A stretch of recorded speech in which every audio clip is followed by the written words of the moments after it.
एक आवाज, एक धमाका और फिर सब कुछ खत्म। लखनऊ की उस बस्ती में उस रात जो हुआ वो सिर्फ एक हादसा नहीं था, वो सैकड़ों जिंदगियों का एक पल में बिखर जाना था। लेकिन सवाल ये है, क्या ये सच में सिर्फ एक हादसा था या इसके पीछे कुछ और था जो हमें देखना चाहिए था पर हमने देखा नहीं? लखनऊ, उत्तर प्रदेश की राजधानी, नवाबों का शहर, चमकती सड़कें, बड़े बड़े मॉल और विकास की तस्वीरें। लेकिन इसी शहर के एक कोने में एक बस्ती थी। छोटे छोटे घर, प्लास्टिक की छतें, तंग गलियां, और उन गलियों में रहते थे वो लोग जो इस शहर को चलाते हैं। रिक्शा चलाने वाले, कचरा उठाने वाले, दिहाड़ी मजदूर, वो लोग जिनके बिना शहर एक दिन भी नहीं चल सकता, लेकिन जिनकी तरफ शहर कभी मुड़कर नहीं देखता।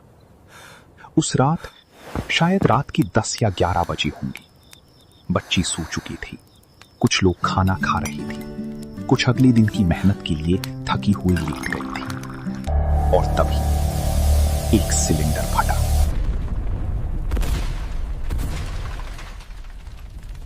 एलपीजी सिलेंडर, जो हर घर में होता है, जिस पर रोजाना खाना पकता है, जिसे हम इतना साधारण समझते हैं कि उसकी तरफ दूसरी नजर भी नहीं डालते। लेकिन उस रात वो साधारण सिलेंडर असाधारण तबाही का कारण बन गया। धमाके की आवाज इतनी तेज थी कि पड़ोसी बस्तियों तक सुनाई दी।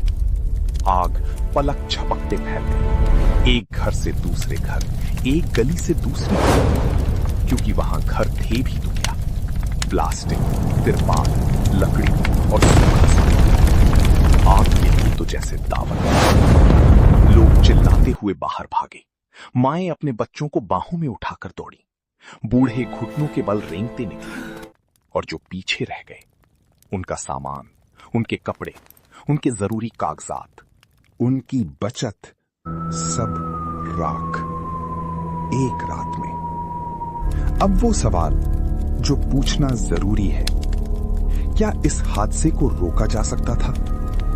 झुग्गी बस्तियों में एलपीजी सिलेंडर का इस्तेमाल कोई नई बात नहीं है, लेकिन इन बस्तियों में सिलेंडर की नियमित जांच कभी नहीं होती। पाइप पुरानी हो जाती है, रेगुलेटर खराब हो जाता है, और लोग जो पहले से इतने थके हुए हैं कि बस जीना चाहते हैं, वो इन चीजों पर ध्यान नहीं दे पाते। क्या कोई सरकारी एजेंसी इन बस्तियों में जाती है? क्या कोई जांच होती है? क्या कोई चेतावनी दी जाती है? जवाब आप खुद जानते हैं। और आग बुझाने की व्यवस्था, फायर ब्रिगेड की गाड़ियां जब आई तब तक बहुत देर हो चुकी थी, क्योंकि उन तंग गलियों में बड़ी गाड़ी घुस ही नहीं सकती थी। क्योंकि उन बस्तियों को बसाते वक्त किसी ने ये नहीं सोचा कि अगर आग लगी तो गाड़ी कैसे आएगी। किसी ने नहीं सोचा, क्योंकि किसी को परवाह नहीं थी। सुबह जब धुआं छटा तो जो दिखा वो देखा नहीं जाता था। सैकड़ों घर जले हुए, खंडहर। एक बुजुर्ग औरत राख में कुछ ढूंढ रही थी। पूछने पर बोली, राशन कार्ड था, सब जल गया। एक आदमी जमीन पर बैठा था, उसके हाथ में था एक जला हुआ स्कूल बैग, उसकी बेटी का। एक मां अपने बच्चे को छाती से लगाए खड़ी थी। बच्चे के पैर नंगे थे, ठंड थी, और उस मां की आंखों में न आंसू थे न आवाज, बस एक खालीपन। वो खालीपन जो तब आता है जब इंसान इतना टूट जाता है कि रोने की भी ताकत नहीं बचती।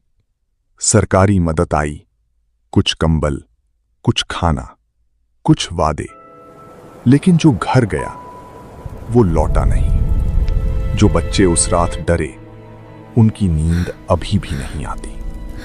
हम हर बार इन हादसों को दुर्भाग्यपूर्ण कहकर आगे बढ़ जाते हैं, लेकिन जब तक झुग्गियों में सुरक्षित गैस कनेक्शन नहीं होगा, जब तक दमकल की पहुंच उन गलियों तक नहीं होगी, ये दुर्भाग्य बार बार आएगा।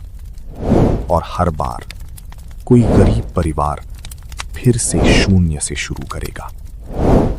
एक सिलेंडर फटा था, लेकिन जो टूटा वो एक सपना